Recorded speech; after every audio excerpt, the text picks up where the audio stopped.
Welcome to Focus on Health, a series of educational programs highlighting current health issues sponsored by the Department of Nursing at Salisbury University. I'm Dr. Mary DiBartolo, Professor of Nursing at Salisbury University and host of the program. I welcome back to the program Dr. Todd Bezak. Thank you. From It's good to be back. I'm glad to have you back. And this time, we're going to go into the procedure room to watch an actual eye procedure. That's so correct. It's very exciting. It's the LASIK procedure, which is laser in situ keratomileusis. Very good. Is that close Very enough? good. That's an acronym for LASIK. Now I know why we say LASIK. Right. Now you're from Chesapeake Eye Center, and you have offices here in Salisbury and in Berlin. That's correct. And you actually do the procedure in the office these days. I do. We just built a new surgery center about 2 years ago, and we're doing the LASIK right there. That's very convenient. It is. It is. It saves a trip across the bridge for many patients. Well, I'm curious to know what's new in LASIK. I had it years ago, back in 2000, when it was fairly new, and I know you said there's been some upgrades to the procedure since. There really has. So, and I'm like you, I'm a former LASIK patient. I had it about 15 years ago myself. LASIK is a procedure that is built to reshape the size of the eye and the shape of the cornea. And we do that by creating a flap in the very front section of the eye. The part that has changed is how we create that flap. In the past, we had used a metal blade to create a horizontal incision. And now, through the magic of technology, we're using lasers to create that, which allow us to use a much more precise fashion of creating that flap. Now, you said it's for nearsightedness, farsightedness, and it even can and work. astigmatism, and anybody who has a combination of those 2 to 3 different problems.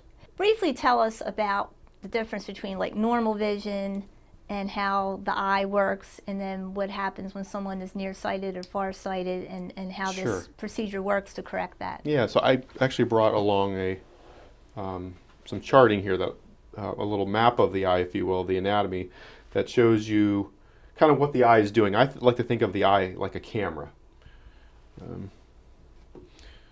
So you have images on the outside of the eye that get accepted by the lenses, and there's 2 lenses in the eye. There's the cornea, and then there is the human lens. And these 2 lenses focus images onto the back part of the eye, known as the retina, or the film of the camera, if you will.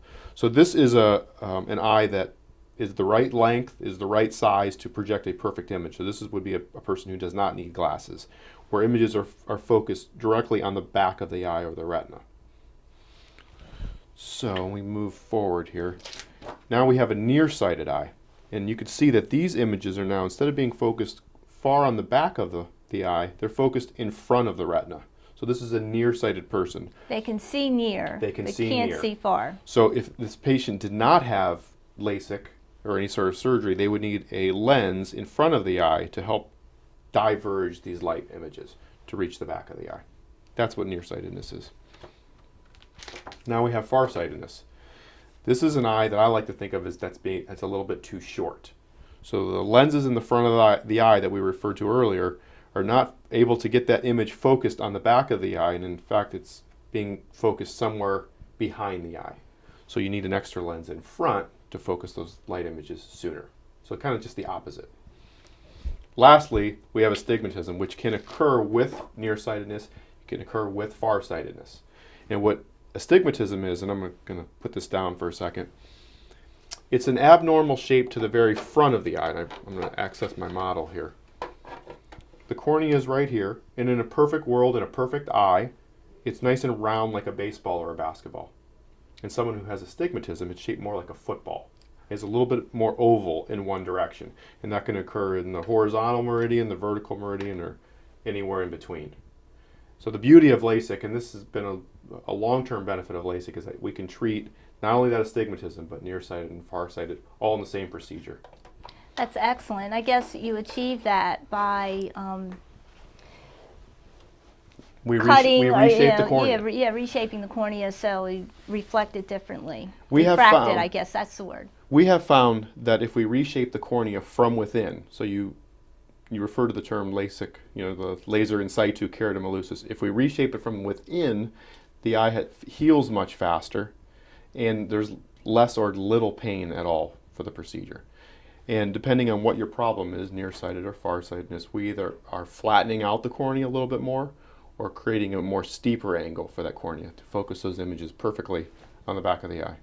And this is appropriate for anyone with glasses or contacts, as long as they meet certain criteria. Right. You do an evaluation first. Absolutely, we do. Everyone gets a full evaluation. In fact, often my patients get 2 evaluations because I like to think of myself like a carpenter in some regards. I like to measure twice and cut once, so to speak. But as long as the eye is for the most part healthy, and meaning free of pathology or disease, I don't think of nearsighted and farsightedness as disease. I just think of them as an anatomical change of the eye.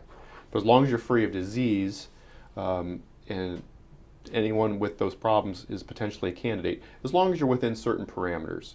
You know, you can go up to 12 diopters of nearsightedness, and I bring up that number. Sometimes people who wear contacts, they look at their box and it says -2 or -3 or -4. So -12 is a really big number. We can pretty much treat anybody that has almost any degree of nearsightedness. They're way, way out there.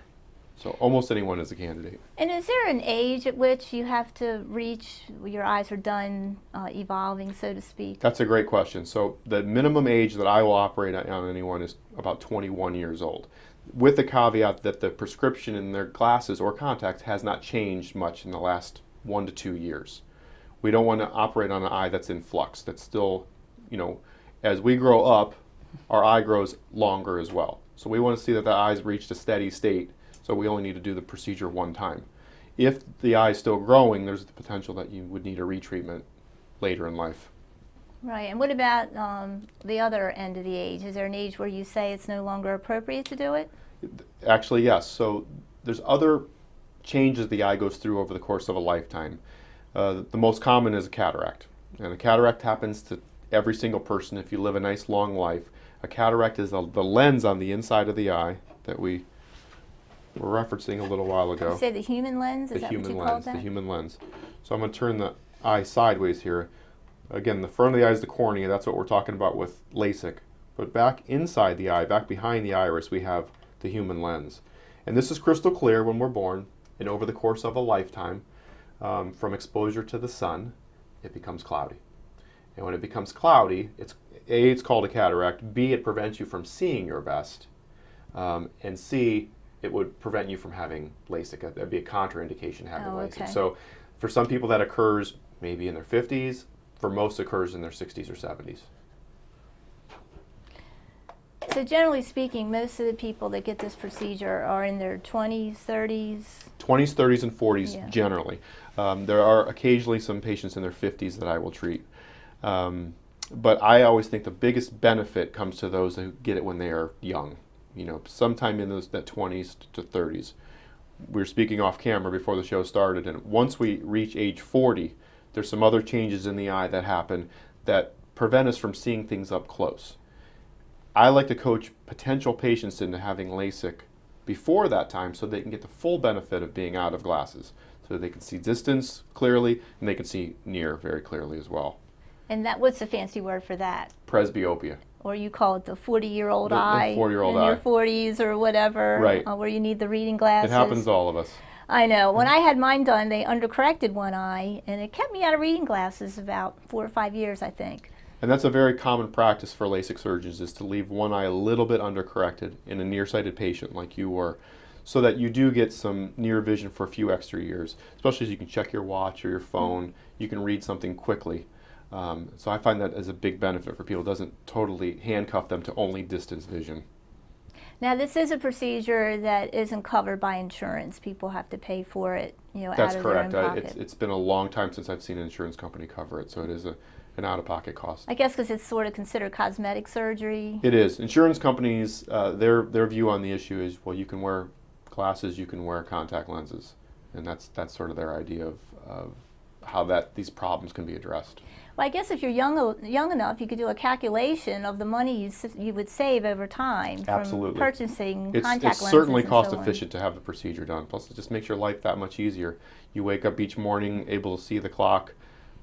function without reaching for glasses, without sticking a contact lens in your eye every day. And go to the beach. That's Go what to I the- liked about it. Yeah, I didn't have to absolutely. worry about glasses at the beach, and because I couldn't wear my Right. contacts. Yeah. Instead, you can get So- into great sunglasses. I know it's just a fabulous change in a life, for someone that's used to wearing glasses or contacts every day. Now, we're going to go into the procedure room. So before we do that, just kind of give us an overview of what we're going to see. And you're saying there's a separate visit ahead of time, or two visits in your case of patients, where you do a thorough evaluation to kind of map out the eye and what you Right. need to do. And we're doing, in those, the reason sometimes for two visits is I'm doing multiple measurements of the eye. And I like to make sure that those measurements are matching up. Patients that wear contact lenses, even though a contact lens generally is soft, most of my patients wear soft contact lenses, they can abnormally compress that cornea. I like to think of the cornea like a sponge. And if you had a sponge and you laid a saucer on it for a year, and you pick that saucer up, that sponge would be shaped like a saucer. So I ask my patients to get out of their contacts for a few weeks before surgery because I want that sponge to find its natural state. I want to laser and do the treatment in its natural state because that's what we're going to be left with afterwards. So that's why it's important for me to do maybe an extra exam. And then you're going to show us a procedure, which takes approximately how long from start to finish? In total, it takes around 10 minutes. 10 minutes. Right. So there are essentially two major parts to the procedure. Like we talked about earlier, we have found that it's a very effective way of treating the cornea by doing it within. So we like to create a partial flap in that cornea. In the past, we've done it with metal blades, which seems a little archaic. That's the way you and I had it done. And the great majority of people did very well with it. But the people that could have it that way it was a smaller subset of the population. Your cornea had to reach a certain thickness in order to pass that metal blade because it wasn't as exact. That's the thing that we ophthalmologists love about lasers. They're extremely exact. If I ask it to laser a micron, it will laser a micron every time. My hands aren't that good. They're not at laser level. So that's what this newer technology brings, is that we can create that flap with a laser. The second part of LASIK has always used a laser. As you mentioned, LASIK stands for laser in situ. So we use a laser to either lessen the steepening of that cornea. In a nearsighted person, it's a little bit too steep. In a farsighted person, it's a little too flat. So we can adjust that with that second laser. That's a technology that's been around now for 25 years. But this newer technology in the last couple of years where we can get inside that, that front layer with a laser is brand new. And that's why I'm so excited about it. It is very exciting. So how about we take a look? Sounds great. So here we have the flap creation laser about to dock to the eye. So I put a suction ring on the cornea that puts a little pressure on the eye. And then with that suction ring, I'm able to guide the eye around and get it exactly to the right treatment portion on the laser. Now the laser actually has a little lens on the front part of it, and we can see that it's docking up to that laser right now. And you can see that the eyeball actually clears as that lens touches it. So now the technician and myself are going over some last-minute calculations to optimize the flap that we're about to create. The beauty of the laser creating this flap is that it's at a very exact depth. And that depth, we're laying down a bubble layer. This laser actually produces tiny bubbles in a sinusoidal serpentine pattern across the cornea. I think of it as a three-dimensional perforation. So many bubbles placed within a very short distance from one another. Now what that does is it allows me later to go to the treatment laser to open that flap, and I break all those tiny perforations with an instrument.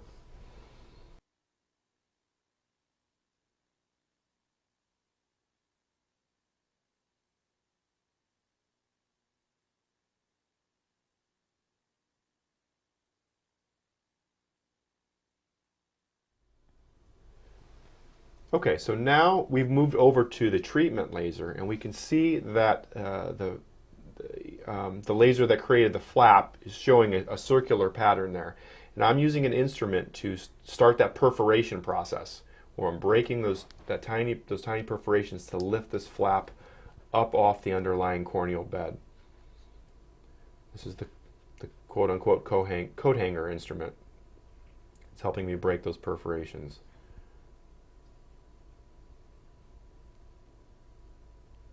Once the perforations are fully separated, I'm able to open that flap. And as you can see, the flap is created about 90% across, so a little hinge is left. And that's so that the flap can seat back down and hopefully never become misplaced. Now we're drying the underlying corneal bed so that the treatment laser works optimally, so that the laser is working on the human tissue, not on tears or any sort of hydration issue. And we're getting ready to do the treatment here. There's not a lot to see on the treatment laser, although the laser is a very short process. In this case, it's probably about 20 seconds. Right now, you can see some pulsations in the very center part of the eye, the pupil there. It almost appears like a little smoke is coming off of the eye, and that is the actual evaporation of the tissue. We're actually getting rid of that tissue, like we talked about. We're making the cornea, instead of steep, we're flattening it out a little bit. That's a very calculated amount based upon the patient's prescription. Now the treatment is over, we're going to hydrate that underlying bed with some saline or some sterile salt water and lay that flap back into the spot that it was before. The other thing I really like about this laser is that it's not just simply a flap. You've heard me say the word flap, but it's not that. It's actually cut like a manhole cover. So the edges of it actually go downward before it goes across, which is really nice because now that flap will fit back in like a puzzle piece, and it's less likely to move. LASIK surgeons, one concern we always have is we want the flap to be exactly where we put it.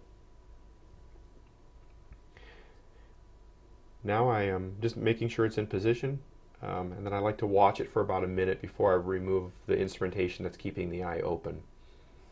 Over the course of that minute, there's osmotic forces that are actually helping that flap start to seal back down right away. And that seal becomes stronger and stronger with each passing day. But it's relatively strong on day one. That is really fascinating. I know I had it done myself, but to just see it now being done. Now you see it from the other side of the lens. From the other side. And that flap just goes back and fits like a puzzle piece. That's because the way, it's cut so precisely? Right, it's just like a jigsaw puzzle. It just lays right back in there. And that's one of the advantages by using the laser to create that flap. The old procedure just simply created a horizontal flap that laid back down like this. So it was definitely more possible that it could shift out of place. And that's one of the things we watch very closely in the post-operative period. Now, in addition to that laser, there's a metal instrument that's like putting in some perforations, and this doesn't hurt at all, correct? You put some anesthetic drops? We give every patient multiple rounds of anesthetic drops so they're not feeling any pain throughout the procedure. There are certain portions where you will feel pressure on the eye, and I'd like to warn my patients that is coming. Very rarely does a patient complain that it was too much pressure, but I think just the knowledge of those parts of the procedure are coming up helps patients. Now, you mentioned the instrument. We obviously can't have you blink during surgery. We want to laser the cornea, the areas of interest, not your eyelid. So we have an instrument that goes between the eyelids. It sort of looks like a fancy... it's called a speculum. It's called a speculum. It looks like a paper clip, goes between the eyelids and just keeps you from blinking for those few minutes of the procedure. It does not hurt. It does feel tight. Like we talked about, I had LASIK done myself. I'm going to be totally honest with you. I didn't like that part. And it wasn't because it hurt. For me, it was a mental issue, something you can blink anytime you want in your life, right? But for those few minutes, you just can't. But we chatted, there's drugs for this, right? You can give people a little bit of medicine, take the edge off. I offer all my patients a Valium that they can take, 30 to 60 minutes before the procedure that makes them just feel a little bit more relaxed. And the great majority of my patients do take it. I encourage them to take it. And it doesn't put them in a state where they can't follow directions. They certainly can follow directions, but Everything's just a little easier. Right. I mean, I recall that too. Being a nurse, of course, I was ready to do it and have enjoyed the results. But you're right; it's a lot of going ons right in your face. People are so very it's, protective of their eyes. That's the way Yep. we were built. That's the way we've evolved. We want to protect our eyes. So I understand that it's difficult, and it's a big moment. It's a big day for every patient, and we do everything possible to keep them comfortable during it. Yeah, I remember it not being bad at all. And of course, is it 10 minutes total? So about 5 minutes per eye. About 5 minutes per eye. That's From amazing. the time you lay down to the time you sit up, it's about 10 minutes, and that's 4 mini procedures, like we talked about. There's 2 mini procedures on each eye, so it's very, very short. Now, what about post-op recovery, or what's involved for the person after the procedure? The beauty of LASIK and the recovery is that it's very, very fast. I tell my patients to go home and take a nap, and when they wake up from that nap, they generally are seeing much better. When they wake up the next morning, they're seeing much better again. In fact, I expect 95% of the healing, the visual healing process, to occur in 24 hours. So when they come back, and I see all my patients on day one, when they come back on day one, I expect them to go way down the chart, if not all the way to the bottom. I know it's amazing. I don't know how your experience was, but I went home and took a nap for about 3 hours. I woke up, I went to a Shorebirds game, and I could read every billboard out in the outfield, and I was like, couldn't believe it. It's just amazing. That's a fantastic story. My story is I went home and took a nap, and I opened my eyes, and I looked out the window, and there was a tree outside my house, and I could see the leaves. And I said to my wife, I didn't know that we could see the leaves. I didn't know that was possible. So it affects and everyone kind of remembers those first moments when they saw much more clearly. Yeah, when you can't see well for years, it's really astounding. Now, you do have to put some drops in for a few weeks, antibiotic, and you do, so to protect against an infection, and a possible complication is an infection, and they're very, very rare. First of all, the complication rate for LASIK is much less than 1%. So it's a very, very successful surgery. But one of the things that we protect against in any eye surgery, and LASIK is no exception, is potential for an infection. So you're taking an antibiotic, you're taking it 3 to 4 times per day, and it's an eye drop. You're also taking some steroid eye drops to help decrease the inflammation and to encourage healing. And lastly, we have you taking artificial tears. The eye tends to get very dry in the post-operative period, and for that reason, we have you re-wetting the eye as often as possible. And about how long might you need to take the artificial tears? I know some people can have dryness that So some folks do get it's the most common side effect is dry eye. Some people are taking it for months and months afterwards. Some people take artificial tears forever afterwards. And my patients know this going in, that potentially they may have to take them. And if they're willing to accept the fact that that's a small price to pay to have great vision, then I think that makes them a realistic consumer and patient. So, and they do have to wear an eye shield for how long? Right. So when they sleep at night, they don't inadvertently rub? That's exactly right. So we talked about the flap and how important the positioning of that flap is. And the biggest obstacle is sometimes ourselves. When we are sleeping, our eyes may feel irritated. We may have the tendency to want to throw a knuckle in there. And as your eye surgeon, that's the last thing I want. So for that reason, I have everybody sleep in goggles for about a week. I ask for a week. Sometimes people wear them longer if they want to, and that just kind of protects you from you. So very successful. People can get to 20/20 vision, or 20/20 or beyond. I also want to. Not that I like talking about complications or side effects, but the most realistic, other than the dry eye, would be an undercorrection or an overcorrection. So we apply a certain amount of laser based upon your prescription. And some patients, it's under 5%, sometimes we'll need an additional laser to achieve that perfect vision. 95% of the treatment was done, it just needs a little touch-up. Sometimes you'll hear people talk about a touch-up. It is rare, but the larger prescriptions, people who come in with a big prescription, have a higher chance of potentially needing a touch-up. The beauty of it is that the touch-up is very easy. The patient is usually very aware and keen to what the process is, and just takes even less time than the primary procedure. Now, this is one of those procedures too, where you pay a set rate to have both eyes corrected, but that also includes visits for a year after. You have to come back, have follow-up visits, test your vision, and so on. Correct. So our fees include everything for the first year, and then not only does that include the evaluation beforehand, the treatment. We see you on day 1, week 1, month 1, 3 months, 6 months, and then finally at a year. And generally, kind of as we're coming up to that year, we're making our full assessment of where the vision is. And like we said, in the great majority of the time, patients are very happy, doctor's very happy, and you live the rest of your life, or at least until you get cataract, with very clear vision. And you need those reading glasses still. Right. So if someone's interested in the procedure, they can contact your office and set up an evaluation. Is the evaluation free, or that's involved in if So you there's have a the procedure screening. done? When a patient calls, we have a screening process to save you the first visit. Because some patients call in, they don't know if they're a candidate, if they're not, and there's a few obvious things that my screener will pick up on. And if you jump through all those hoops and everything sounds good, we bring you in for an evaluation where we measure your eyes 8 ways from November. And then we talk about if you are a candidate. There is a fee for that evaluation process, and that's around $200. Okay. That does get applied to your surgery if you then go forward with the procedure. Yeah, that's what I thought. Yeah. So, I mean, this just sounds like a wonderful way to correct your vision. You know, you do have to pay some money up front, but in the long run, and then of course the convenience of not having to deal with contacts and glasses, it's just phenomenal. It really is. Now, Todd, one last thing.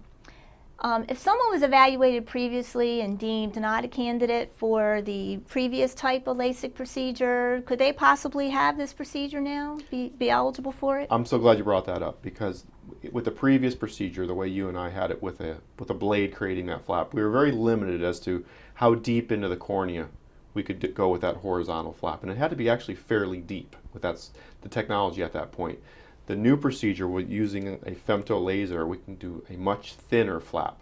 So the reason that's important is people that were maybe denied surgery because their corneas were too thin may now be back in play for this newer type of procedure.